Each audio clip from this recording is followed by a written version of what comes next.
We've all been watching the AI software boom, right? Well, the next phase of this revolution is already here. And it's not about writing better code. It's about copper, it's about power, and it's about the hard, physical limits of our world. And that startling prediction from Elon Musk, it just perfectly frames the central conflict we're going to dig into today. It's this epic battle between AI's basically infinite ambition and the very, very finite constraints of our physical infrastructure. All right, so first up, let's talk about the unstoppable force in this equation. AI's absolutely exponential and frankly insatiable demand for more and more computation. You see, unlike past tech waves where you'd wait for the next big release, AI's progress is compounding every single day. So the demand for processing power isn't just growing, it's basically infinite. And why is that? Well, training these models takes trillions of incredibly complex calculations. It's a brute force math problem that eats up staggering amounts of electricity. And every time we get an improvement, it just unlocks new, even bigger capabilities that need even more power. And listen, this is not just hype. As venture capitalist Mark Andreessen points out, AI is making money faster than any technology in history, period.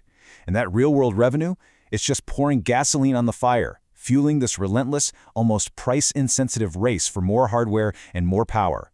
Okay, so that's the unstoppable force. Now let's talk about the immovable object. What happens when AI's digital speed slams head-on into the slow, messy reality of the physical world? And this slide right here, it just lays out the core problem so perfectly. AI models, they evolve in a matter of months. But the power plants, the grid upgrades, the giant transformers they need to run, we're talking years, sometimes even decades to build that stuff. It is a massive, massive timing mismatch. And the bottlenecks, they're popping up everywhere. I mean, we are talking about a global shortage of these multi-ton electrical transformers, with lead times stretching out for years. Sometimes there's just not enough capacity on the grid to plug a new data center in. You don't have enough cooling systems, not enough specialized workers, and seriously strained supply chains for even the most basic commodities. So, you gotta ask, right? What is the real-world consequence of this massive infrastructure lag? What happens to the billions and billions of dollars being poured into the world's most advanced AI hardware? Well, they become what we call stranded assets.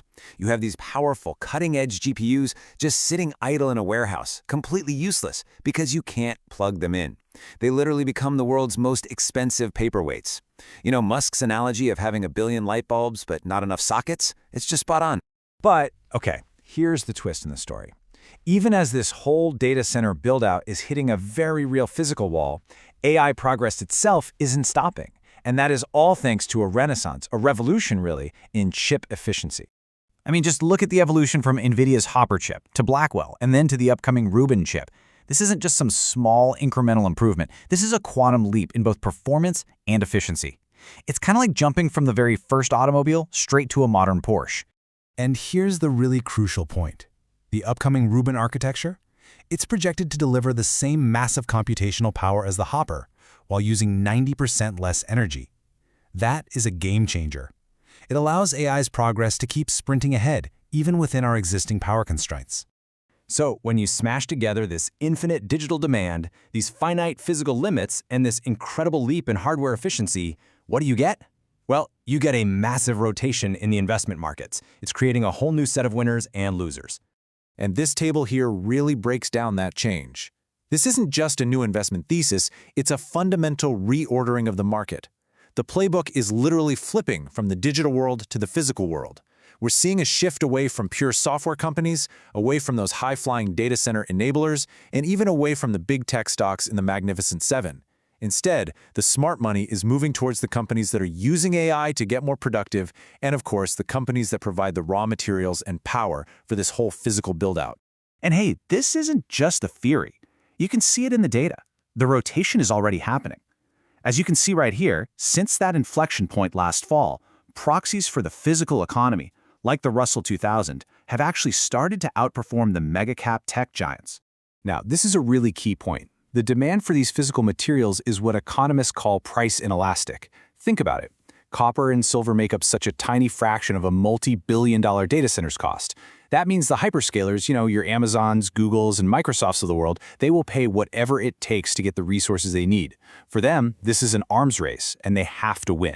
So what's the big takeaway from all this? It's that we're not just in some new investment cycle. We are witnessing a fundamental reordering of the world, where the physical stuff, the energy, the grids, the raw commodities, that is now what dictates the pace of digital progress, and it's likely going to be that way for decades. You know, Mark Andreessen just summarizes it perfectly here. The whole paradigm is shifted. It's no longer just about software eating the world. It is now about machines eating the world. And more importantly, the raw energy that's required to power all those machines. And make no mistake, this isn't just some corporate race for market share. This has become a full-blown geopolitical arms race. National security, economic dominance, it's all tied directly to computational power now. And that is creating a kind of price-insensitive, government-backed spending spree on hardware and power infrastructure. It's why this demand is so relentless. And that really just leaves us with one final, very provocative thought from Elon Musk that captures this new reality perfectly. At the end of the day, in a world of infinite digital ambition and endless lines of computer code, the ultimate currency, the one thing that truly limits what is possible, is physical energy. You just can't print it.